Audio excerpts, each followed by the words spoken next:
السلام علیکم ورحمۃ اللہ وبرکاتہ۔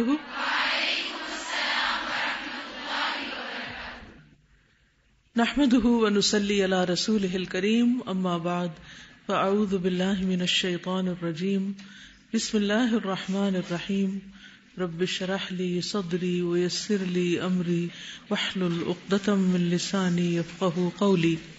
پیج 378 پر سیدنا ام علقمہ رضی اللہ تعالی عنہا کے بارے میں لکھا ہوا ہے، لیکن ان کے حالات جس واقعے پر بیسڈ ہیں یا جو روایت ہے جس میں یہ واقعہ آیا وہ روایت ضعیف ہے، تو اس لیے ہم اس کو چھوڑ دیں گے، کیونکہ ان کے بارے میں کچھ خاص نہیں پتہ چلتا، صرف اتنا ہی کہ غریب گھرانے میں بوڑھی عورت تھی اور اس کا یہ واقعہ ہے، تو واقعہ it self is not right, یعنی صحیح نہیں ہے، تو پھر باقی تو کچھ اور ملتا نہیں، اس لیے ہم آگے چلیں گے۔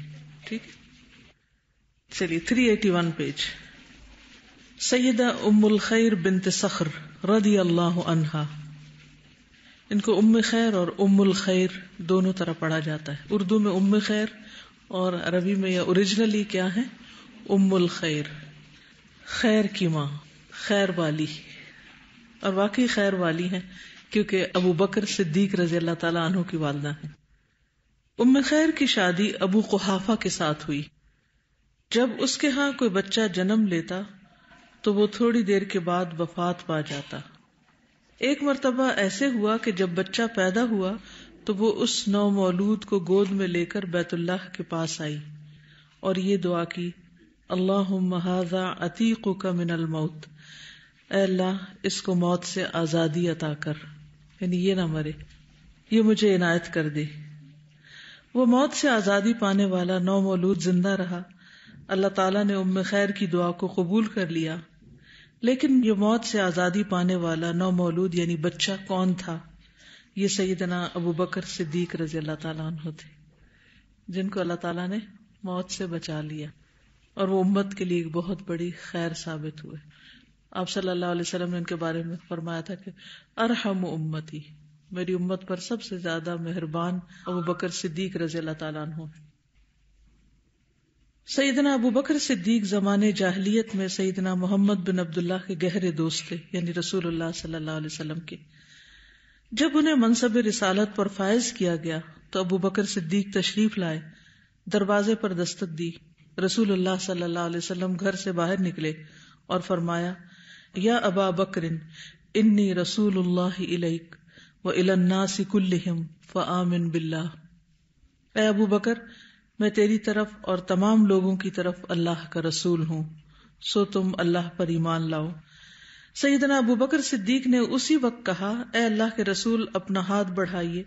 آپ نے ہاتھ آگے بڑھایا تو سیدنا ابو بکر صدیق نے ہاتھ پکڑ کر کہا، اشہد ان لا الہ الا اللہ واشہد انک رسول اللہ، میں گواہی دیتا ہوں کہ اللہ کے سوا کوئی معبود حقیقی نہیں، اور میں گواہی دیتا ہوں کہ آپ اللہ کے رسول ہیں۔ یعنی انہوں نے بغیر کسی تردد کے اور بغیر کسی رکاوٹ کے فوراً اسلام قبول کر لیا، اور یہ بہت بڑی بات ہے کہ انسان سچ کو دیکھے اور اس کو سمجھ جائے، پالے، اور پھر آگے لبیک کہہ دے۔ اسی لیے ان کا لقب جو تھا وہ صدیق پڑا تھا۔ صدیق وہ ہوتا ہے جو سچ کو تلاش کرے، سچ نظر آئے تو اس کو قبول کرے، اپنے قول میں بھی سچا ہو اور اپنے عمل میں بھی سچا ہو، اور سچ کی تصدیق کرنے والا ہو۔ اس لمحے سیدنا ابو بکر سب سے بڑھ کر سعادت مند تھے۔ امام بخاری نے وبرہ بن عبد الرحمن سے اور اس نے حمام سے روایت کیا ہے، کہتے ہیں کہ میں نے عمار بن یاسر سے سنا، وہ کہتے ہیں، رأیت رسول اللہ صلی اللہ علیہ وسلم وما معه الا 5 اعبد وامرأتان وابو بکر، میں نے رسول اللہ صلی اللہ علیہ وسلم کو دیکھا، آپ کے ساتھ 5 غلام، 2 عورتیں اور ابو بکر صدیق تھے، یعنی جو شروع میں اسلام لائے۔ تب دیکھیں کہ غلام بظاہر غریب ہیں، دنیاوی سٹیٹس کے اعتبار سے کم ہیں، لیکن عقل مند ہیں، نبی صلی اللہ علیہ وسلم کی سچائی کو پہچاننے والے ہیں اور ایمان لانے میں آگے بڑھ جانے والے ہیں۔ تو اللہ کی نظر میں عقل مند کون ہے؟ وہ جس کے پاس بڑی بڑی ڈگریاں ہوں، دنیاوی علوم کا ماہر ہو، لیکن اللہ کو نہ پہچانتا ہو؟ نہیں، اصل عقل مند وہ ہے جو دنیاوی اعتبار سے بظاہر اس کا کوئی خاص رتبہ نہ ہو لیکن اللہ کی معرفت رکھتا ہو. ضروری نہیں ہوتا کہ ایک شخص دنیا میں کو بہت بڑے عہدے اور مرتبے پر فائز ہو تو ہی اس کو حق نصیب ہو یا سچائی کو دیکھنا نصیب ہو. بعض اوقات ایک معمولی عقل سمجھ والا انسان بھی جو سچ کی تلاش میں ہوتا ہے، اس کو جب سچ ملتا ہے تو وہ فوراً اس کو قبول کر لیتا ہے. تو حقیقت میں اس کا تعلق انسان کے اپنے اندر سے ہوتا ہے کہ وہ خود کیا چاہتا ہے. اسی لیے اللہ سبحانہ وتعالیٰ کے ہاں ان لوگوں کے درجات بلند ہیں جن کی نیتیں اچھی ہیں اور پھر اس کے ساتھ ان کا عمل بھی ہے. یعنی اگر نیت مکمل طور پر خالص ہو تو تھوڑا سا عمل بھی بہت فائدہ مند ہوتا ہے، وہ قطرہ بھی سمندر پہ بھاری ہوتا ہے. لیکن اگر نیت خالص نہ ہو تو بڑے سے بڑا عمل جو ہے وہ انسان کے لیے بیکار ہو جاتا ہے، کیونکہ وہ قبول ہی نہیں ہوگا، اس کو فائدہ ہی کچھ نہیں. تو اللہ سبحانہ وتعالیٰ صرف کوانٹٹی نہیں دیکھتے، کوانٹٹی بھی دیکھتے لیکن اصل میں کوالٹی کے ساتھ کوانٹٹی ہو تو وہ فائدہ دیتی ہے، ادروائز نہیں. تو اس لیے ہم سب کو اپنی اپنی نیتوں کو بار بار دیکھتے رہنا چاہیے، اس کا محاسبہ کرتے رہنا چاہیے، جائزہ لیتے رہنا چاہیے کہ ہم کوئی بھی کام کیوں کر رہے ہیں، کس کے لیے کر رہے ہیں، مقصد کیا ہے، اس سے ہم کیا حاصل کرنا چاہتے ہیں، دنیا حاصل کرنا چاہتے ہیں، آخرت حاصل کرنا چاہتے ہیں. ایک شخص بظاہر بہت بڑی مسجد بھی بنوا دے لیکن اس کی نیت اللہ کی رضا نہ ہو بلکہ دکھاوا ہو تو وہ بڑی مسجد بھی فائدہ نہیں دے گی. لیکن ایک شخص ایک چڑیا کے گھونسلے جتنی کوئی چیز بنوا دیتا ہے، بہت چھوٹی، لیکن ہول سول اس کا مقصد اللہ کی رضا ہے تو اس کے لیے زیادہ فائدہ مند ہے. تو مجھے ہمیشہ غلاموں کی تاریخ کا یہ باب بہت سنہری لگتا ہے کہ کتنے خوش قسمت، کتنے عقل مند تھے کہ جنہوں نے سچ کو پا لیا اور جلدی پا لیا اور بڑے بڑوں کو پیچھے چھوڑ گئے. اصل عقل مند وہی ہے جو نیکی کے کاموں میں آگے بڑھے. دین اسلام کی نشر و اشاعت کے لیے سیدنا ابوبکر صدیق رسول اللہ صلی اللہ علیہ وسلم کے معاون بنے، یعنی ان کے مددگار تھے. ان کے ہاتھ پر کبار صحابہ کرام نے اسلام قبول کیا، جیسے سیدنا عثمان رضی اللہ تعالیٰ عنہ، سیدنا زبیر بن عوام، سیدنا عبد الرحمن بن عوف، سیدنا سعد بن ابی وقاص، سیدنا طلحہ بن عبید اللہ. یہ سب صحابہ کرام دار ارقم میں رسول اللہ صلی اللہ علیہ وسلم کے پاس اکٹھے ہوتے تھے اور آپ سے دینی احکام اور قرآن کی تعلیم حاصل کرتے تھے. اب آپ دیکھیے کہ ایک ابو بکر مسلمان ہوئے اور اپنے ساتھ کئی اور انفلوئنشل لوگوں کو مسلمان کر لیا. یعنی آپ کی دعوت ابو بکر تک پہنچی اور ابو بکر کی دعوت آگے بہت سے لوگوں تک پہنچی. اور ان میں سے یہ سب کے سب جو ہیں، حضرت عثمان ہو یا زبیر بن عوام ہو یا عبد الرحمن بن عوف ہو یا سعد بن ابی وقاص یا حضرت طلحہ، یہ سب کن میں سے ہیں؟ عشرہ مبشرہ میں سے ہیں. تو سوچیے حضرت ابوبکر صدیق کو کتنا ثواب ملا ہوگا. یہ سب ان کے لیے ایک طرح سے صدقہ جاری. ان سب نے جو جو نیک کام کیے وہ بھی ابوبکر کے کھاتے میں جاتے ہیں. اسی لیے حضرت ابوبکر کا درجہ جو ہے وہ حضرت عمر سے بھی بڑھ کر ہے. یعنی دیکھنے میں تو حضرت عمر کے کارنامے بہت ہیں، یعنی آپ کے بعد تقریباً 10 سال وہ مزید زندہ رہے اور انہوں نے نیکی کے کام کیے ہیں. لیکن جو کام آغاز میں کر لیے جاتے ہیں، جلدی کر لیے جاتے ہیں، شروع میں کر لیے جاتے ہیں اور دوسروں کے لیے آپ نمونہ بن جاتے ہیں، ان کاموں کا اجر و ثواب بھی کچھ اور ہوتا ہے. تو نیکیوں میں سبقت کرنی چاہیے، جلدی کرنی چاہیے. یہ نہیں دیکھنا چاہیے کہ اور تو کوئی کر نہیں رہا تو پھر میں بھی کروں کہ نہ کروں. ہم عام طور پر اسی لیے ریلکٹنٹ رہتے ہیں نا، ابھی تو کوئی اور نہیں کر رہا، کوئی اور کر لے تو پھر میں کروں. جب ان کے سامنے حق آئے انہوں نے پوچھے نہیں، اچھا بتائیں پہلے تو مجھے فرشتہ کیسا تھا، اور پھر اس نے کیا کہا. واقعی یہ کہا اس کی آواز کس کی طرح تھی، اس کا قد کتنا تھا اور وہ کیا کہہ رہا تھا، اور کہیں آپ کو کوئی اور چیز تو نہیں نظر آئی، کچھ بھی نہیں. اتنا اعتماد. اور ایمان اسی چیز کا نام، مکمل اعتماد. آج ہمارا ایمان کیا ہے؟ کیا ہمیں اللہ سبحانہ و تعالیٰ پر اور اس کے رسول پر مکمل اعتماد ہے؟ 100% اعتماد کہ جو یہ کہتے ہیں بالکل سچ ہے. اگر یہ اعتماد ہو تو ہمیں دین کے کسی بھی حکم پر عمل کرنے میں کوئی مشکل نہ ہو، کیونکہ ہمیں اس میں فائدہ ہی فائدہ نظر آئے کہ یہی کرنے میں خیر ہے اور اس کا کبھی نقصان نہیں ہو سکتا. کتنی بار ایسے ہوتا ہے نا کہ دین کی بات جب ہم کرنے لگتے ہیں یا دین کا کسی حکم پر عمل کرنے لگتے ہیں تو بے شمار وسوسے اور ڈاؤٹس آتے ہیں کہ کہیں دنیا کا یہ نقصان نہ ہو جائے، کہیں وہ ناراض نہ ہو جائے، کہیں یہاں سے کچھ کمی نہ ہو جائے، پتہ نہیں پھر کیا ہو جائے گا اگر میں نے یہ سٹیپ اٹھا لیا. کچھ بھی نہیں ہوتا. اس وقت سوچنا یہ چاہیے کہ میں کس کا کہنا مان رہی ہوں.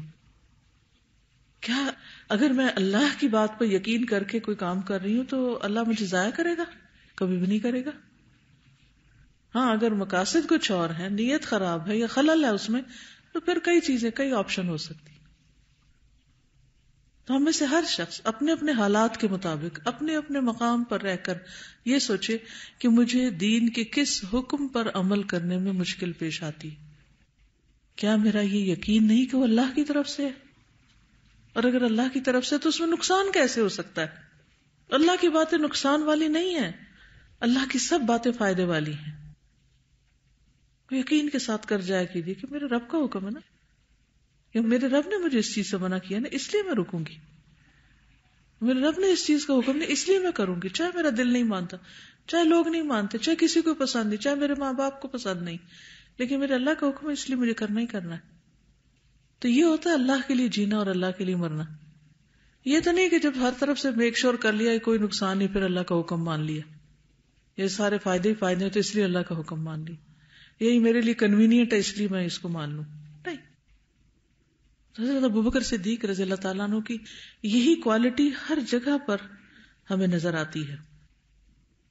سیدنا ابوبکر صدیق کا معمول یہ تھا کہ وہ ہر وقت رسول اللہ صلی اللہ علیہ وسلم کے ساتھ رہتے اور اکثر و بیشتر قریش کے مقابل سینہ تان کے کھڑے ہو جاتے تاکہ وہ رسول اللہ صلی اللہ علیہ وسلم کو کوئی اذیت نہ پہنچا سکے. ہجرت کے سفر میں بھی آپ نے دیکھا کہ حضرت ابوبکر کیا کرتے ہیں، کبھی آپ کے آگے ہوتے ہیں، کبھی آپ کے پیچھے ہوتے ہیں، کبھی دائیں ہوتے ہیں، کبھی بائیں ہوتے ہیں. سارے سفر میں ان کا معمول کیا ہے کہ کہیں آپ کو کوئی نقصان نہ پہنچے. عروہ بن زبیر نے عبداللہ ابن عمر سے پوچھا، مشرکین میں سے رسول اللہ صلی اللہ علیہ وسلم کو سب سے زیادہ تکلیف کس نے پہنچائی؟ انہوں نے بتایا کہ میں نے عقبہ بن ابی معیط کو دیکھا کہ وہ نبی صلی اللہ علیہ وسلم کے پاس آیا جبکہ آپ نماز پڑھ رہے تھے. اس کمبخت نے آپ کے گلے میں چادر ڈال کر زور سے کھینچا.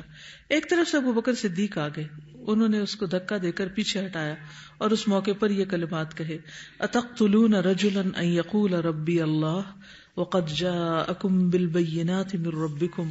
کیا تم ایک ایسے شخص کو قتل کرنے کے درپے ہو جو یہ کہتا ہے کہ میرا رب اللہ ہے، حالانکہ وہ تمہارے پاس تمہارے رب کی جانب سے واضح دلائل لے کر آیا ہے، یعنی صرف اس وجہ سے مار رہے ہو. قریش کے ایک جتھے نے سیدنا ابوبکر کو بہت بری طرح مارا. قریب تھا کہ آپ مار کی شدت کو برداشت نہ کر پاتے اور فوت ہو جاتے. اتنے میں ان کی قوم بنو تمیم کے لوگ آگے بڑھے. انہوں نے سیدنا ابوبکر کو مارنے والوں کے چنگل سے چھڑایا اور اٹھا کر گھر لائے. ان کا چہرہ خون سے لت پت تھا. جب ان کی حالت قدرے بہتر ہوئی تو انہوں نے پوچھا کہ رسول اللہ صلی اللہ علیہ وسلم کا حال کیا ہے؟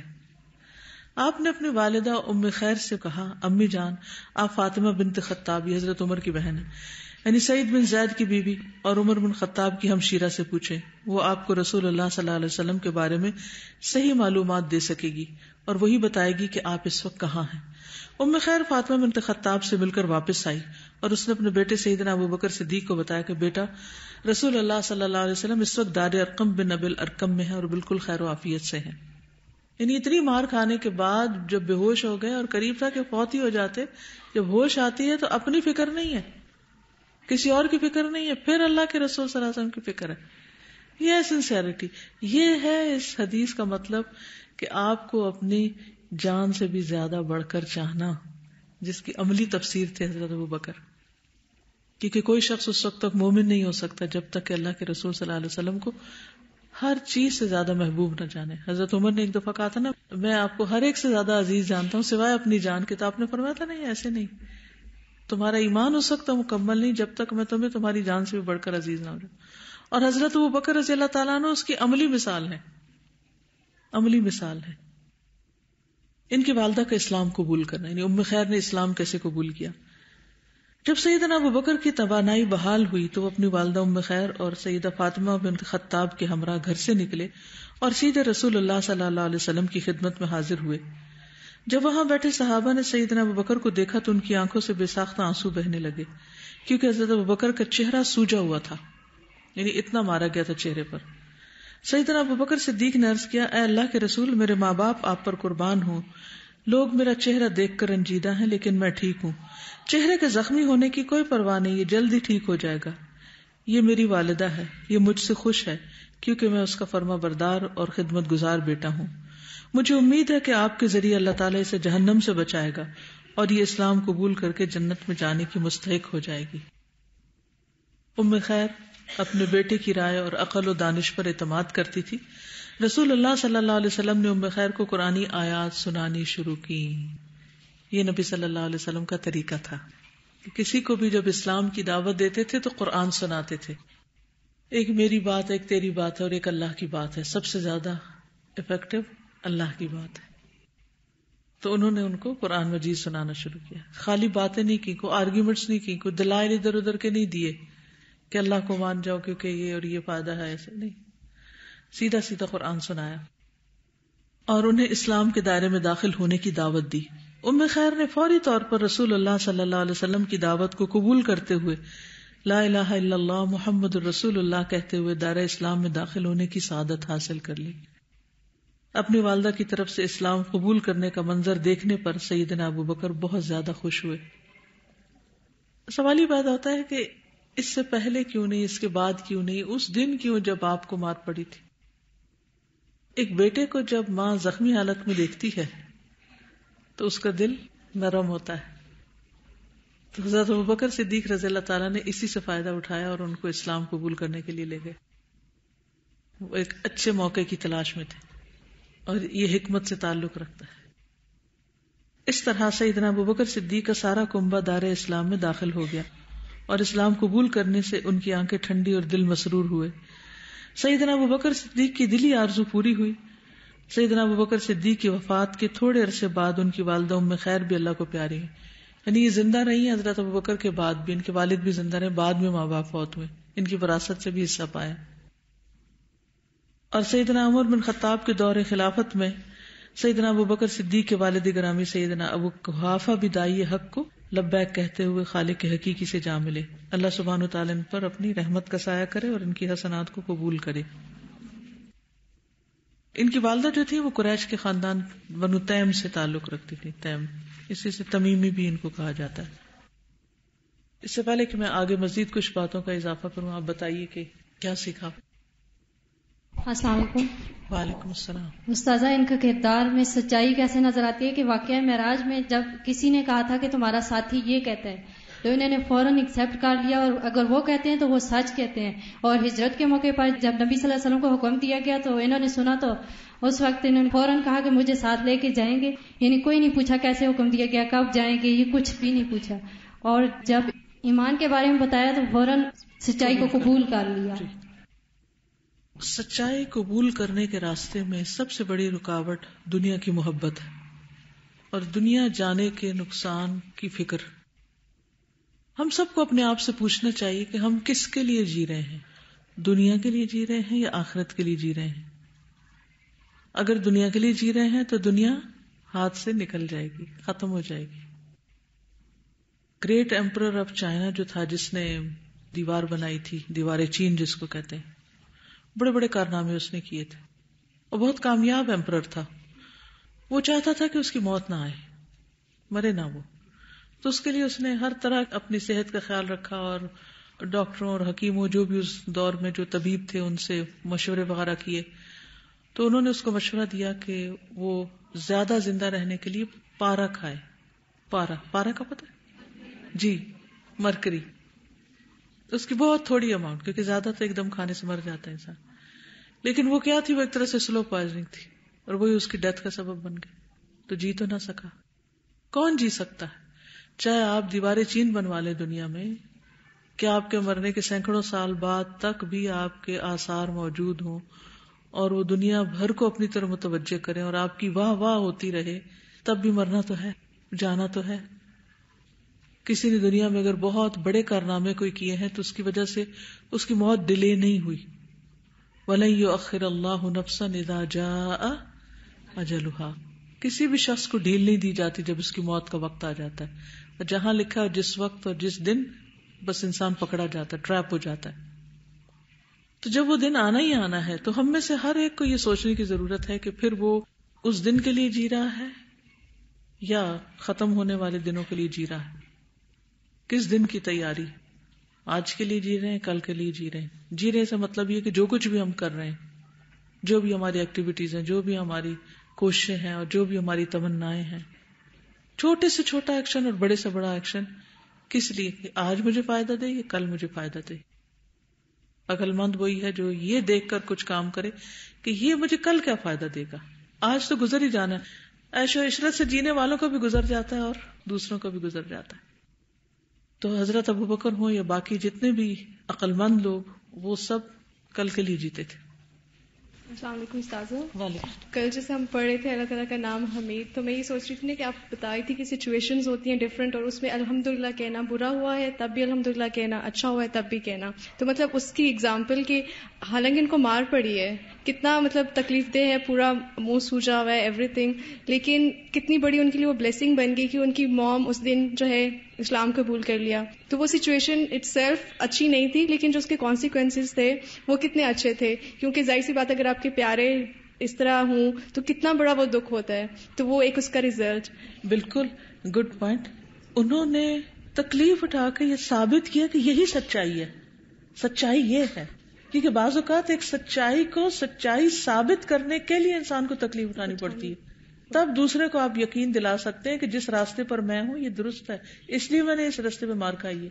اور اگر اس وقت انسان خود پھسل جائے تو کیا وہ کسی اور کو مسلمان بنا سکتا کہ میں خود ہی ڈامر ڈولوں اور دوسروں کو کہوں تم بھی میرے ساتھ گرو. بالکل. اور سیکنڈلی ایک اور بات کی، وہ جو قرآن میں بار بار آتا ہے نا اولو الالباب، تو میں ہمیشہ پہلے یہ سمجھتی تھی کہ ٹھیک ہے میں ڈگری کر کے آئی ہوں تو اب مجھے صحیح قرآن کی سمجھ آتی ہے، آئی نو دا کریٹیکل میننگ، اور میں ریلیٹ کر سکتی ہوں اپنی سچویشنز کے ساتھ. لیکن نہیں، مطلب وہ جو اللہ تعالیٰ کہتے ہیں نا اولو الالباب، وہ غلام بھی ہو سکتے ہیں. بس وہ ایک چیز ہونی چاہیے معرفت کی، اور جو بھی آپ کا لیول ہے اللہ تعالیٰ وہی انڈرسٹینڈنگ آپ کو دے دیتے ہیں. اٹ ڈزنٹ مین کہ you need to have degrees اور سب چیزیں سمجھ آئے. فرعون سے زیادہ کوئی کامیاب ایمپرر تھا نہیں، لیکن اس سے زیادہ کوئی بیوقوف بھی تھا. السلام علیکم. میں نے یہ سیکھا ہے کہ خیر کے لیے انسان کو خود مواقع تلاش کرنے پڑتے ہیں. ہم نارملی ویٹ کرتے ہیں کہ ہمیں کوئی خیر کا موقع ملے، اور میں یہ سوچ رہی تھی کہ اس ٹائم ان کی کیا حالت تھی، لیکن کیونکہ وہ فوکس تھے اپنے مقصد پہ تو انہوں نے فوراً سے جو ان کے دل میں بات تھی وہ انہوں نے نبی صلی اللہ علیہ وسلم سے کی. بالکل. تھوڑی دیر کے لیے سوچیں کہ اگر ہمیں کوئی پیٹ میں ہی درد ہو گئی ہے یا کوئی چھوٹی موٹی جو بیماریاں ہمیں عام طور پہ لاحق ہوتی ہیں، تو اس دن ہم خیر کا کون سا کام کرتے ہیں؟ اس دن تو ہمیں عذر، بہانہ، جواز مل جاتا ہے کہ آج ہم کچھ نہ کریں، کیونکہ آج کے دن کی یہی نیکی کافی ہے ہماری کہ ہم برداشت کر رہے ہیں اس پین کو. یعنی ایک شخص اس حال میں کہ اس کا چہرہ سوجا، وہ خون سے لت پت ہے، بے ہوش ہو گیا ہے، مرنے کے قریب پہنچ گیا ہے، اور جب اس کو ہوش آتی ہے تو پھر وہ اسی چیز کی تلاش میں، پھر وہی کام شروع.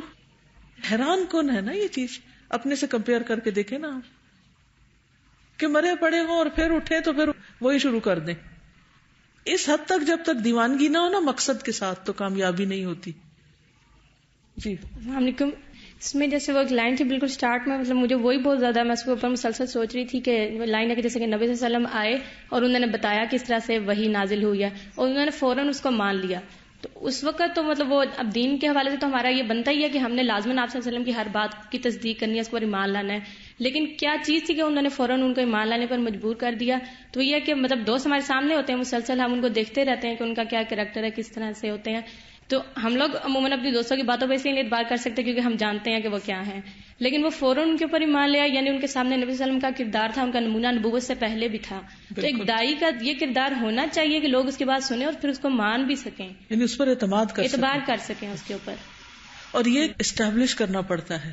اور ایسا امیج جو انسان کا بنتا ہے وہ سال ہر سال کی محنت سے بنتا ہے، وہ ایک دم نہیں بن جاتا کہ آج ہم نے قرآن پڑھ لیا تو اس لیے آپ ہماری بات لازمی مان جائیں. یہ وہ آپ کو ٹیسٹ کرتے ہیں، لوگ طرح طرح سے آپ کو دیکھتے ہیں کہ آپ کتنے ریلائبل ہیں، خود آپ کی زندگی میں وہ سب کچھ کس درجے میں ہے. استاذہ سے بات ہو بھی چکی ہے، لیکن یہ کہ میں کچھ ایڈ کر دیتی ہوں. ام خیر اپنے بیٹے کی رائے اور عقل و دانش پر اعتماد کرتی تھی، تو مجھے یہ اس سے ذہن میں آیا کہ پیرنٹس کے سامنے بھی کریڈیبلٹی بہت امپورٹنٹ ہے ان کے بچوں کی، کہ ان کو بھی پتا ہوتا ہے کہ بچہ اس میں کیا جو ہے ایبلٹیز ہیں، اور اس کو دیکھتے ہوئے جو ہے پیرنٹس اس کی بات بھی سنتے ہیں. اسی طرح عام طور پر بھی دعوت میں لوگ دیکھتے ہیں. اس سے ہمیں ایک بہت جو بات بار بار ہو رہی ہے اور سمجھ آ رہی ہے وہ یہ کہ جو دین کی دعوت دینے والا شخص ہوتا ہے اسے قابل اعتبار ہونا چاہیے، قابل اعتماد ہونا چاہیے. سب سے پہلے اس کو اپنا اعتماد بحال کرنا چاہیے. حضرت یوسف علیہ السلام کے کردار میں کیا نظر آتا ہے کہ انہوں نے بھی اپنا ایک کریڈیبلٹی بنائی. تو امام بخاری کا وہ واقعہ آپ نے سنا ہوگا کہ جس میں ان پر الزام لگا تھا اشرفیوں کا، تو انہوں نے کیا کہ جو اپنی تھی وہ بھی پانی میں ڈال دی کہ صحیح تمام ہو، یعنی کسی طرح ان کی امانت اور صداقت متاثر نہ ہو، اور اتنا بڑا نقصان اٹھا لیا. السلام علیکم. حالانکہ آلریڈی اس بات پہ بات ہو چکی، میرا بھی یہی پوائنٹ تھا کہ وہ حالانکہ تکلیف میں تھے لیکن پھر بھی انہوں نے پرپز نہیں بھولا. اور دوسری جو مجھے چیز بہت ہمیشہ سے اسٹرائک کی حضرت ابوبکر رضی اللہ عنہ کے بارے میں، کیونکہ ان کی بیسٹ فرینڈز جو کہا جاتا ہے، جو ان کی فرینڈشپ ہے آپس میں.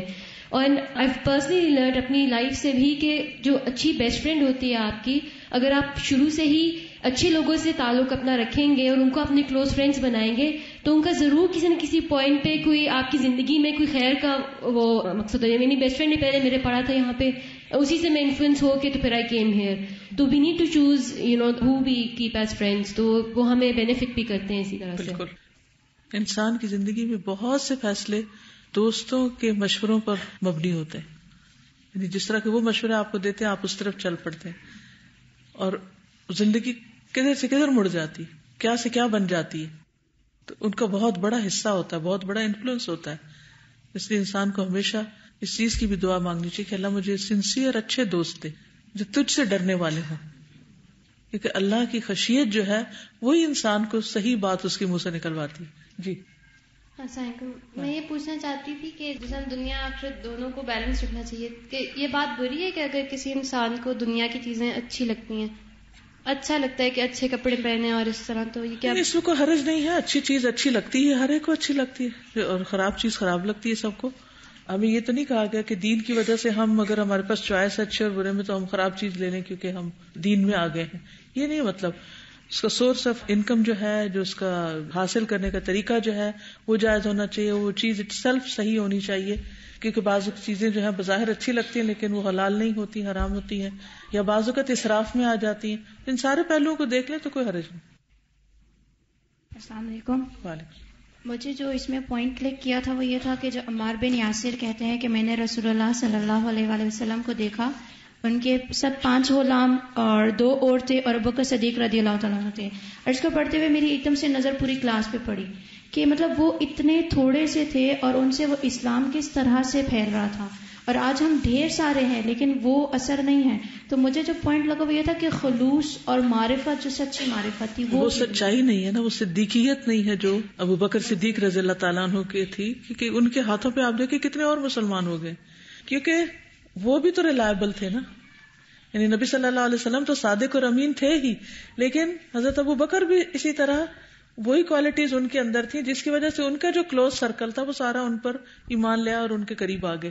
مطلب یہ اندر کی ساری بات ہوتی ہے کہ اندر جتنا انسان اسٹرانگ ہوتا ہے، خلوص ہوتا ہے، اتنا ہی اگلے پہ اثر. بالکل. جزاکم اللہ. اب استاذہ ایک یہ بھی نظر آ رہا تھا کہ جب ان کو اتنا مارا گیا تو اس پہ انہوں نے جو صبر کیا اس کا ریوارڈ یہ ملا کہ ان کی مدر جو ہے وہ اسلام لے آئیں. تو یہ بھی اللہ تعالیٰ جو وعدہ کرتا ہے وہ پورا کرتا ہے. ایک اور چیز یہ ہے کہ اسلام کی خاطر جب انسان کو کوئی تکلیف پہنچے تو اس پر صبر لازم ہے، کیونکہ اللہ کا راستہ جو ہے نا، دین کا راستہ، اس میں امتحان ہوتے ہیں، اور جب انسان امتحان میں کامیاب ہوتا ہے تو پھر ایک دم اس کو فائدے بھی ہوتے ہیں، لیکن اللہ تعالیٰ آزماتا ضرور ہے.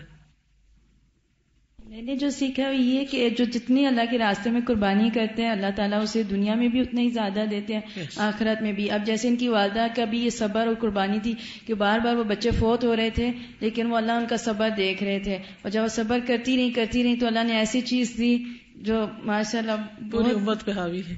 یس، پوری امت پہ حاوی. یعنی ضروری نہیں کہ بہت بچے ہوں، اگر اللہ ایک بھی دے اور وہ کام کا ہو. اور دوسری چیز یہ کہ اسی طرح پھر حضرت ابوبکر صدیق نے اللہ کے راستے میں قربانی دی تو ان کی والدہ مسلمان ہو گئی. چلیے آگے چلیں ہم. ان کی والدہ تو پہلے مسلمان ہو گئی تھی، یعنی حضرت ابوبکر صدیق کی، لیکن ام خیر کے شوہر جو تھے ابو قحافہ وہ بعد میں مسلمان ہوئے تھے، کافی بعد میں. حضرت اسماء بنت ابی بکر سے مروی ہے کہ جب رسول اللہ صلی اللہ علیہ وسلم ذی طوا پر پہنچ کر رکے تو ابو قحافہ نے اپنے چھوٹے بیٹے کی لڑکی سے کہا، اے بیٹی مجھے ابو قبیس پہاڑ کا نام ہے، اس پر لے کر چڑھو. کہتی ہیں اس وقت تک ان کی بینائی زائل ہو چکی تھی. وہ انہیں اس پہاڑ پر لے کر چڑھ گئی. تو ابو قحافہ نے پوچھا بیٹی تمہیں کیا نظر آ رہا ہے؟ خود دیکھ نہیں سکتے لیکن پھر بھی چڑھے ہیں، اور بچی ساتھ ہے جو انٹرپریٹ کر رہی ہے. اسے تم دیکھو کیا دیکھ کے نظر آ رہا ہے مجھے بتاؤ. اس نے کہا ایک بہت بڑا لشکر جو اکٹھا ہو کر آیا. ابو قحافہ نے کہا کہ وہ گھڑ سوار ہیں. ان کی پوتی نے کہا میں نے اس لشکر کے آگے آگے ایک آدمی کو دوڑتے ہوئے دیکھا، کبھی آگے آتا اور کبھی پیچھے. ابو قحافہ نے بتایا کہ وہ فوج کا سردار ہے، یعنی جو اس طرح کر رہا ہے. دیکھ نہیں رہے لیکن صرف سن کے بتا رہے ہیں، تجربہ ہے نا. یعنی وہ آدمی جو شہ سواروں کو حکم دیتا ہے اور ان سے آگے رہتا ہے. پھر اس نے کہا اللہ کی قسم وہ لشکر پھیل گیا ہے. اس پر ابو قحافہ نے کہا اللہ کی قسم جب گھڑ سوار لوگ روانہ ہو جائیں تو تم مجھے جلدی سے میرے گھر لے چلو. وہ انہیں لے کر نیچے اترنے لگی، لیکن قبل اس کے کہ وہ اپنے گھر تک پہنچتے لشکر وہاں تک پہنچ چکا تھا. اس بچی کی گردن میں چاندی کا ایک ہار تھا جو ایک آدمی نے اس کی گردن میں سے اتار لیا. جب رسول اللہ صلی اللہ علیہ وسلم مکہ میں داخل ہوئے اور مسجد میں تشریف لے گئے تو ابو بکر اپنے والد کو لے کر حاضر ہوئے. رسول اللہ نے فرمایا صلی اللہ علیہ وسلم آپ ان بزرگ کو گھر میں ہی رہنے دیتے، میں خود ہی ان کے پاس آ جاتا. ابو بکر نے عرض کیا یا رسول اللہ یہ ان کا زیادہ حق بنتا ہے کہ آپ کے پاس چل کر آئیں بنسبت اس کے کہ آپ ان کے پاس تشریف لے جائیں. پھر انہیں نبی صلی اللہ علیہ وسلم کے سامنے بٹھا دی. یہ فتح مکہ کا واقعہ. آپ صلی اللہ علیہ وسلم نے ان کے سینے پر ہاتھ پھیرا اور کہا اسلام قبول کر لیں. چنانچہ وہ مسلمان ہو گئے. جس وقت ابو بکر انہیں لے کر رسول اللہ صلی اللہ علیہ وسلم کے پاس آئے تو ان کا سر ثغامہ نامی بوٹی کی طرح سفید ہو چکے تھے، بہت بوڑھے ہو چکے تھے. آپ نے فرمایا ان کے بالوں کو رنگ کر دو. پھر ابو بکر کھڑے ہوئے اور اپنی بہن کا ہاتھ پکڑ کر فرمایا میں اللہ اور اسلام کا واسطہ دے کر کہتا ہوں کہ میری بہن کا ہار واپس لوٹا دو. لیکن کسی نے جواب نہ دیا.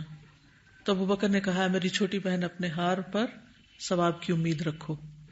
بہرحال واقعے کے بہت سارے پہلو ہیں لیکن اس میں اہم چیز یہ ہے کہ ابو قحافہ کب مسلمان ہوئے، فتح مکہ کے موقع پر مسلمان ہوئے.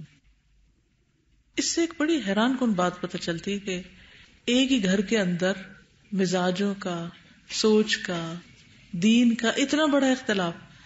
اس کے باوجود حضرت ابو بکر آگے بڑھتے ہی چلے جا رہے ہیں، ہر معاملے میں آگے ہیں. وہ یہ نہیں دیکھتے میرے والد کو پتہ نہیں پسند آئے گا کہ نہیں، پتہ نہیں وہ چاہتے ہیں کہ نہیں، پتہ نہیں کیا ہوگا. ہمارے لیے دین کے راستے میں آگے بڑھنے کے لیے سب سے بڑی رکاوٹ کیا ہوتی؟ ہمارے پیارے، ان کو اچھا لگے گا کہ نہیں، وہ اجازت دیں. ضروری نہیں ہوتا کہ ہم زبان سے ان سے بلوا کے پوچھیں آپ کو اچھا لگ رہا ہے یا نہیں. ہم کبھی ان کی نظروں کو دیکھتے ہیں، کبھی ان کی پسند و ناپسند کو دیکھتے ہیں، کبھی ان کے موڈ کو دیکھتے ہیں، کبھی کسی اور چیز کو دیکھتے ہیں. کیا ایسا نہیں ہوتا؟ ان سے نکلتے ہیں تو جب معاشرے میں جاتے ہیں پھر معاشرے کی نگاہوں کو دیکھنے لگتے ہیں کہ وہ کیا چاہتے ہیں، وہ مجھے ایکسپٹ کریں گے کہ نہیں کریں گے. اور اس طرح لوگوں کی اپروول لیتے لیتے کیا ہو جاتا ہے، انسان بہت پیچھے رہ جاتا ہے، بہت پیچھے رہ جاتا ہے، یعنی دین میں پیچھے رہ جاتا ہے. اور یہ لوگ ہوں یا ماں باپ ہوں یا بہن بھائی ہوں یا جو بھی کوئی عزیز پیارا ہو، یہ سب ہمارے لیے امتحان کے پرچے ہیں. اللہ ان کے ذریعے ہمیں ٹیسٹ کرتا ہے کہ ان کے نزدیک زیادہ امپورٹنٹ کون ہے. ٹھیک ہے ہم سب ماں باپ کو اہمیت دیں، عزیزوں پیاروں کو اہمیت دیں، لیکن جہاں اللہ کی بات آ جائے وہاں یہ نہ سوچیں کہ یہ ہرٹ ہو جائیں گے، میری نماز پڑھنے سے یہ ہرٹ ہو جائیں گے، میرا حجاب کرنے سے ہرٹ ہو جائیں گے، میرے دین پہ چلنے سے ہرٹ ہو جائیں گے. اور اگر ہوں بھی تو پھر کیا کرنا چاہیے؟ اللہ سبحانہ وتعالیٰ کی ناراضگی مول لیتے جانا چاہیے. نہیں، ان کے ساتھ اچھا سلوک کریں آپ، لیکن کریں کیا؟ جو اللہ کا حکم ہے وہ کریں. آپ کو تو نہیں کبھی ایسی کوئی مشکل پیش آئی؟ کیا آپ قرآن کی ہر آیت پڑھ کے کہتے ہیں آمنا و صدقنا، یہ بالکل سچ ہے، میرا اس پہ پورا یقین ہے، میں اس پر عمل کروں گی، مجھے یہ کرنا ہی کرنا ہے، میرے لیے سب سے زیادہ اہم یہی ہے. مکہ جو تھا وہ ہجرت کے تقریباً 7 سال بعد فتح ہو گیا تھا یا 7ویں سال میں ہو گیا تھا. تو اس سے یہ بھی پتہ چلتا ہے کہ حضرت ابو بکر کے والد جب وہ ہجرت کر کے گئے تھے تو کافی بوڑھے تھے اور ان کی نگاہ بھی کمزور ہوگی کہ وہ فتح مکہ تک بالکل نابینا ہو چکے تھے. اگر وہ اسی انتظار میں بیٹھے رہتے تو پھر کیا ہوتا کہ ان کو میں اکیلا نہیں چھوڑ سکتا. ایک طرف اللہ کے رسول تھے صلی اللہ علیہ وسلم اور ایک طرف والدین تھے. والدہ انہی کے ساتھ نہیں، ہسبینڈ کے ساتھ ہی نہیں، لیکن وہ چلے گئے. بعض فیصلے زندگی میں بڑے تکلیف دہ ہوتے ہیں لیکن اللہ کی خاطر وہ کرنے پڑتے ہیں کیونکہ اسی میں دین کا فائدہ ہوتا ہے. جنت کا ملنا آسان نہیں، ہر ایک آزمایا جائے گا، اور ہر شخص کتنا آزمایا جائے گا جتنا اس کا ایمان ہوگا، اسی درجے میں ایمان کے مطابق. اور پھر ہجرت کرنے والوں میں سے بھی انہوں نے حضور صلی اللہ علیہ وسلم کے ساتھ کی کیونکہ ان کی تمنا یہی تھی کہ میں آپ کے ساتھ جاؤں. حضرت عمر پہلے سے جا چکے تھے، بہت سے لوگ اس سے پہلے نکل چکے تھے مدینہ کی طرف، لیکن حضرت ابو بکر انتظار کر رہے تھے کہ اللہ کے رسول صلی اللہ علیہ وسلم کو حکم کب آتا ہے، اور وہ اس کے لیے خود سے خود تیاریاں بھی کر رہے تھے، اونٹنیاں پال رہے تھے اور ہر چیز کا دھیان رکھ رہے تھے، یعنی ایک ہڈن تیاری موجود تھی. اسی لیے جب آپ صلی اللہ علیہ وسلم کو حکم ملا اور آپ فوراً حضرت ابو بکر کے گھر تشریف لائے تو وہ سن کر اس خبر کو رو پڑے خوشی کے مارے. تو حضرت عائشہ کہتی ہے مجھے پہلی دفعہ یہ پتا چلا کہ کوئی خوشی سے بھی روتا ہے کہ اللہ نے مجھے سلیکٹ کیا ہے اپنے نبی کے ساتھ ہجرت پہ جانے کے لیے. وہ کسی پھولوں کی سیج پہ چلنا نہیں تھا، وہ کانٹوں بھرا راستہ تھا. سب سے زیادہ خطرناک سفر تھا یہ کہ وہ اللہ کے رسول صلی اللہ علیہ وسلم کو ساتھ لے کے چل رہے ہیں. لیکن وہ کیسے جذبے ہوتے ہیں جو سارے خطرات اور سارے خوف اور ہر چیز کو پیچھے چھوڑ دیتے ہیں. وہ کیسا ایمان ہوتا ہے، وہ کیسا یقین ہوتا ہے کہ جس میں انسان نہ اپنی جان کی پرواہ کرتا ہے، نہ اپنے مال کی کرتا ہے، نہ کسی اور چیز کی، کیونکہ اس کا رب اس کو ہر چیز سے زیادہ عزیز ہوتا ہے. اور کس طرح پھر اللہ تعالیٰ نے قرآن مجید میں ان کا ذکر کیا، الا تنصروه فقد نصرہ اللہ اذ اخرجہ الذین کفروا ثانی اثنین. دو کا ذکر ہے، دو میں سے دوسرا. اپنے ساتھی سے کہہ رہا تھا غم نہ کر، اللہ ہمارے ساتھ ہے. اور ایک حقیقت ہے کہ نبی صلی اللہ علیہ وسلم کے بعد امت میں آپ ہی کا مقام ہے. ایک عورت نبی صلی اللہ علیہ وسلم کے پاس آئی تو آپ نے فرمایا پھر آنا. اس نے کہا اگر میں پھر آؤں اور آپ نہ ملے تو کیا کروں؟ آپ نے حضرت ابو بکر کی طرف اشارہ کیا کہ اگر میں نہ ملوں تو ابو بکر کے پاس چلی جانا. یعنی گویا آپ نے اپنے بعد ان کو قائم مقام بتایا. حضرت انس سے مروی ہے کہ رسول اللہ صلی اللہ علیہ وسلم سے ان کے محبوب ترین انسان کے بارے میں پوچھا گیا کہ کون ہے، تو آپ نے فرمایا عائشہ. پوچھا مردوں میں سے، فرمایا ان کے والد ابو بکر. آپ نے فرمایا اگر میں اپنی امت میں سے کسی کو اپنا دوست بناتا تو ابو بکر ہوتے. نبی صلی اللہ علیہ وسلم نے فرمایا اس دین میں ابو بکر اور عمر کی قدر و منزلت ایسی ہے جیسے سر میں کان اور آنکھ کی ہے، یعنی ایک کان ہے تو ایک آنکھ ہے. ایک اور موقع پر آپ نے فرمایا نعم الرجل ابو بکر، ابو بکر بہترین آدمی ہے. ایک اور جگہ پر فرمایا ابو بکر جنت میں ہوں گے، یعنی دنیا میں جنت کی بشارت دی. ایک اور موقع پر جب آپ صحابہ کے ساتھ بیٹھے ہوئے تھے اور یہ فرما رہے تھے کہ کچھ لوگ ایسے ہوں گے کہ جن کو جنت کے ہر دروازے سے آواز آئے گی کہ ادھر سے گزرو، ایک نہیں 8 دروازوں سے. تو حضرت ابو بکر نے پوچھا وہ کون ہوگا؟ تو آپ نے فرمایا مجھے امید ہے کہ تم ان میں سے ہو. آپ نے یہ بھی فرمایا نبی صلی اللہ علیہ وسلم نے کہ ابو بکر اور عمر پہلے اور پچھلے لوگوں میں سے جنت میں داخل ہونے والے ادھیڑ عمر والے لوگوں کے سردار ہیں. نبی صلی اللہ علیہ وسلم نے ان کے پیچھے نماز بھی پڑھی تھی جب مرض الوفات تھی آپ کی. اپنے بعد خلیفہ بننے کی پیشن گوئی بھی کی تھی. آپ کے کچھ اخلاق اور کردار بہت زبردست ہیں. آپ نے فرمایا کہ ارحم امتی بامتی ابو بکر، میری امت میں سب سے زیادہ امت پر مہربان ابو بکر ہیں. اور انتہائی عاجزی والے انسان تھے، یعنی بہت ہمبل تھے، انتہائی مہمان نواز تھے. عبد الرحمن بن ابی بکر کہتے ہیں کہ اصحاب صفہ نادار لوگ تھے، یعنی غریب لوگ تھے.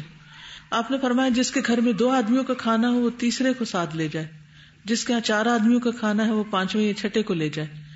بس ابو بکر 3 آدمی اپنے ساتھ لائے اور نبی صلی اللہ علیہ وسلم 10 لوگوں کو اپنے ساتھ لے گئے. اپنی غلطی پر فوراً رجوع کر لیتے تھے. کھانے پینے میں بھی بہت محتاط تھے، بولنے میں بہت محتاط تھے. ایک دفعہ حضرت عمر نے دیکھا کہ حضرت ابو بکر جب خلیفہ بن چکے ہیں تو اپنی زبان کو لٹرلی کھینچ رہے ہیں، اس طرح پکڑ کے باہر کھینچ رہے ہیں. تو حضرت عمر نے پوچھا اے رسول اللہ کے خلیفہ آپ کیا کر رہے ہیں؟ انہوں نے کہا یہ مجھے ہلاکت کی طرف لے جاتی ہے، یعنی زبان میری ہلاکت کی طرف لے جاتی ہے. رسول اللہ صلی اللہ علیہ وسلم نے فرمایا جسم کا ہر حصہ اللہ سے زبان کی تیزی کی شکایت کرتا ہے، کیونکہ زبان کی وجہ سے انسان کے باقی حصے جو ہیں وہ تکلیف اٹھاتے ہیں. پھر ان کو دعا مانگنے سے بہت محبت تھی. انہوں نے حضور صلی اللہ علیہ وسلم سے عرض کیا آپ مجھے کوئی ایسی دعا سکھا دیجئے جسے میں نماز میں پڑھا کروں. تو آپ نے فرمایا یہ پڑھا کرو اللہم انی ظلمت نفسی ظلما کثیرا ولا یغفر الذنوب الا انت فاغفر لی مغفرۃ من عندک وارحمنی انک انت الغفور الرحیم.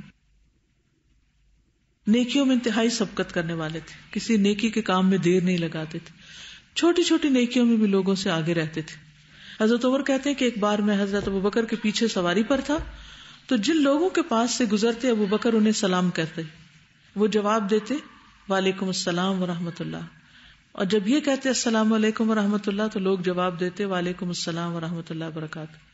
اس پر ابوبکر نے کہا آج تو لوگ فضیلت میں ہم سے بہت بڑھ گئے, یعنی چونکہ یہ آغاز کرتے تھے تو لوگ جواب میں زیادہ اضافہ کر دیتے تو ان کو فکر ہوتی کہ وہ آگے بڑھ گئے. نبی صلی اللہ علیہ وسلم کے ساتھ بہت قریبی تعلق تھا, نبوت سے پہلے بھی اور بعد میں بھی, کٹھے تجارت کے لیے بھی جاتے, اور اسی طرح جب آپ صلی اللہ علیہ وسلم تبلیغ کے لیے نکلتے مختلف قبائل کے پاس جاتے تو حضرت ابوبکر کو قبائل کی جو تاریخ ہوتی تھی وہ بہت اچھی طرح معلوم ہوتی تھی, یعنی حسب نسب کے بہت ماہر تھے, ماہر نساب تھے. تو اس سے لوگ بہت جلد ان سے مانوس ہو جاتے, یعنی وہ نبی صلی اللہ علیہ وسلم کے لیے گفتگو کی, دین کی تبلیغ کی راہ ہموار کرتے تھے, یعنی اپنے دنیاوی علم سے بھی انہوں نے بہت فائدہ پہنچایا. یعنی جب آپ کی ملاقات ہوتی یا کسی سفر پر ہیں یا کہیں بھی کسی کے پاس تبلیغ کے لیے گئے ہیں تو حضرت ابوبکر پہلے گفتگو شروع کرتے اور ان سے نام پوچھتے اور پھر وہ بتاتے فلاں سے, تو وہ کہتے اچھا فلاں سے, فلاں اور فلاں, اور ان قبیلے کا سارا حسب نسب بتاتے. تو وہ عربوں کے ہاں اس چیز کی بڑی امپورٹنس تھی کہ یہ ہمارے قبیلے کی ہسٹری جانتا ہے, تو ایک دم کلوزنس ہو جاتی اور اس سے ایک اعتماد بحال ہو جاتا, اور پھر نبی صلی اللہ علیہ وسلم تبلیغ کیا کرتے تھے. حالانکہ آپ اللہ کے رسول تھے, لیکن دنیا میں کام کرنے کے لیے دنیاوی اسباب کی ضرورت ہوتی ہے. کیا کہا میں نے؟ اسباب کو اختیار کرنا توکل کے منافی نہیں ہے, لیکن صرف اسباب پر بھروسہ کرنا درست نہیں ہے, اور یہ پرفیکٹ بیلنس ہے, یعنی ایک ہاتھ میں اسباب اور دوسرے میں توکل, اور پھر آپ اپنے راستے پر چلیں. ایک طرف انسان کوشش کرے اور دوسری طرف پھر معاملہ اللہ کے سپرد کر دے. نبی صلی اللہ علیہ وسلم کے گھر کثرت سے تشریف لے جاتے تھے. حضرت عائشہ کہتی ہیں جب سے میں نے ہوش سنبھالا اپنے ماں باپ کو مسلمان پایا, اور ہم پر کوئی دن ایسا نہیں گزرا جس میں رسول اللہ صلی اللہ علیہ وسلم صبح اور شام دن کے دونوں وقت ہمارے گھر تشریف نہ لائیں. حالانکہ آپ کتنے مصروف تھے, اس کے باوجود کثرت سے وزٹ کرتے تھے. اس سے کیا بات پتہ چلتی ہے؟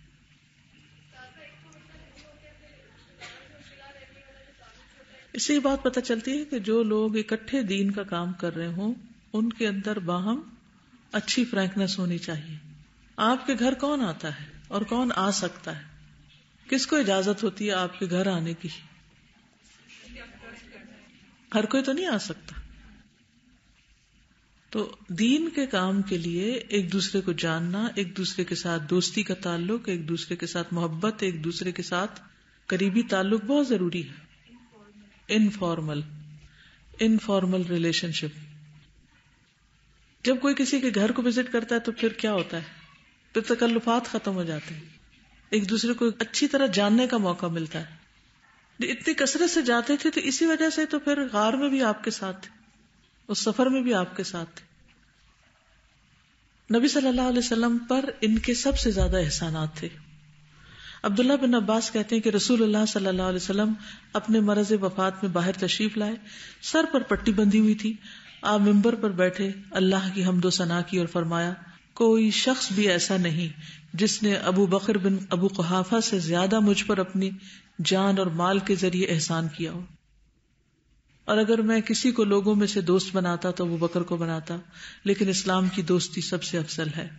میری طرف سے ابو بکر کی کھڑکی چھوڑ کر اس مسجد کی تمام کھڑکیاں بند کر دی جائیں, یعنی آپ کے گھر کی طرف سے, یعنی سب کی کھڑکیاں بند کر دی جائیں, صرف ابو بکر کی کھڑکی کھلی رہے جو مسجد کی طرف کھلتی ہے. حضرت عائشہ کہتی ہیں کہ ابو بکر رضی اللہ تعالیٰ عنہ نے رسول اللہ صلی اللہ علیہ وسلم پر 40,000 خرچ کیے, یعنی آپ اپنے مال کے ساتھ بھی سپورٹ کرتے کیونکہ بزنس کرتے تھے, تاجر تھے. رسول اللہ صلی اللہ علیہ وسلم نے فرمایا ابو بکر کے مال نے مجھے جتنا فائدہ پہنچایا ہے اتنا فائدہ کسی اور کے مال نے نہیں پہنچایا. یہ سن کر ابو بکر رو پڑے اور عرض کیا اللہ نے مجھے صرف آپ کے ذریعے فائدہ پہنچایا ہے, اللہ نے مجھے صرف آپ کے ذریعے فائدہ پہنچایا ہے, اللہ نے مجھے صرف آپ کے ذریعے فائدہ پہنچایا. یعنی میرا مال کوئی حقیقت نہیں رکھتا, اصل میں تو آپ جو دین لائے ہیں اس کی وجہ سے جو فائدہ پہنچا ہے وہ کہیں زیادہ ہے, یہ کہنا چاہتے تھے. کتنا بہترین جواب ہے. بھول نہیں گئے یہ سن کر اپنی تعریف, یہاں دیکھو میں نے اتنا خرچ کیا. نبی صلی اللہ علیہ وسلم کے بارے میں سب سے زیادہ جاننے والے تھے. بحیثیت شوہر بھی بہت عمدہ انسان تھے, بحیثیت والد بھی اپنے بچوں کی تربیت میں ان کا بہت ہاتھ ہے. آپ جانتے ہیں کہ حضرت عائشہ رضی اللہ تعالی عنہا کو شادی کے بعد چھوڑ نہیں دیا, ساتھ ساتھ ان کی تربیت کرتے تھے ہر موقع پر. یاد ہے جب ہار گما تھا تو کیا ہوا؟ پھر اسی طرح نبی صلی اللہ علیہ وسلم کے لیے ہر طرح کی قربانی کرنا بھی سکھائی اپنی اولاد کو. صرف حضرت عائشہ نے, حضرت اسماء نے کیا قربانی کی تھی جی؟ ذات النطاقین نے کیا کیا تھا؟ جب آپ ہجرت کے لیے گئے تھے کھانا پہنچاتی تھی, ناشتہ لے کر جاتی تھی اور پانی بھی ساتھ لے کے جاتی تھی. اسی طرح صحابہ کو بھی آپ سے بڑی محبت تھی, یعنی حضرت ابو بکر سے. ابن عمر کہتے ہیں کہ نبی صلی اللہ علیہ وسلم کے زمانے میں ہی جب ہمیں صحابہ کے درمیان انتخاب کے لیے کہا جاتا کہ سب سے افضل کون ہے تو ہم ابو بکر ہی کو قرار دیتے تھے, پھر عمر بن خطاب کو, پھر عثمان بن عفان کو. جابر بن عبداللہ کہتے ہیں کہ حضرت عمر کہا کرتے تھے سیدنا ابو بکر اعتق سیدنا بلال, کہ ہمارے سردار ابو بکر نے ہمارے سردار بلال کو آزاد کرایا. حالانکہ وہ غلام تھے لیکن اسلام کی وجہ سے اور ان کی خدمات کی وجہ سے, ان کے آزان دینے کی وجہ سے اتنی زیادہ ان کی عزت کرتے تھے. انصار بھی ان کو بہت چاہتے تھے. عبداللہ بن مسعود سے مروی ہے, انہوں نے فرمایا جب رسول اللہ صلی اللہ علیہ وسلم فوت ہوئے تو انصار نے کہا ایک امیر ہم میں سے ہوگا اور ایک مہاجرین میں سے. عمر ان کے پاس اور فرمایا کیا تم نہیں جانتے کہ رسول اللہ صلی اللہ علیہ وسلم نے ابو بکر کو حکم دیا تھا کہ وہ لوگوں کو نماز پڑھائیں, تو تم میں سے کون چاہے گا کہ ابو بکر سے آگے بڑھے؟ تو انہوں نے کہا ہم اس بات سے اللہ کی پناہ چاہتے ہیں کہ ہم ابو بکر سے آگے بڑھیں, کہ واقعی اللہ نے ان کو مقام دیا تو اسے ایکسپٹ کریں. یہ کتنی بڑی بات ہے کسی کی بڑائی کو یا کسی کی سبقت کو یا کسی کے مقام کو تسلیم کر لینا, جبکہ وہ رسول بھی نہ ہو. حضرت ابوبکر کی زندگی سے متعلق ایک بکلیٹ بھی یاسمین خاکوانی کی لکھی ہوئی موجود ہے, مزید تفصیلات آپ اس میں سے پڑھ سکتے ہیں. باتیں بہت ساری ہیں لیکن چیتے چند واقعات آپ کے سامنے رکھے ہیں تاکہ یہ پتہ چلے کہ ام خیر نے کیسے بیٹا جنم دیا. ان کا سوال یہ جو مجھے سمجھ میں آیا کہ کتاب تو عورتوں کے بارے میں ہے لیکن مردوں کا ذکر اتنا کیوں آتا ہے؟ کیونکہ اس زمانے میں عورتیں مردوں سے پہچانی جاتی تھی. یہ تو ایک جوک صحیح, اصل بات یہ ہے کہ خواتین کے حالات کی اتنی تفصیلات نہیں ملتی. صبح میں نے 3-4 کتابیں دیکھی ہیں لیکن ان میں آلموسٹ یہی معلومات تھی جو اس کتاب میں تھی, سوائے اس کے کہ ان کے خاندان کا تھوڑا سا نام لکھا ہوا تھا, باقی یہی بات. اگر یہ حالات تھوڑے سے بھی اگر ملے اور ان کے اسلام لانے کا واقعہ یا یہ بھی اگر ہم نہیں پڑھتے تو ہمیں تو یہ بھی نہ پتا ہوتا کہ حضرت ابوبکر کی والدہ کا نام کیا ہے. ٹھیک ہے حضرت ابوبکر کی عزت کرنا, اسے محبت کرنا سب اچھا ہے, لیکن ماں کا بھی تو ایک مقام ہوتا ہے نا, تو اس سے ان کی ماں کا ایک مقام سامنے آتا ہے. دوسری بات یہ ہے کہ کس طرح انہوں نے دعا مانگی اور پھر حضرت ابوبکر جو تھے ان کو زندگی ملی. تو بہرحال بعض لوگ سامنے ہوتے ہیں اور بعض ان کے پیچھے ہوتے ہیں جو ان کو سامنے لانے والے. ہم سامنے والے کو تو دیکھ رہے ہوتے ہیں لیکن ہمیں یہ نہیں پتا چلتا کہ کون ہے ان کو یہاں تک پہنچانے والا, وہ کون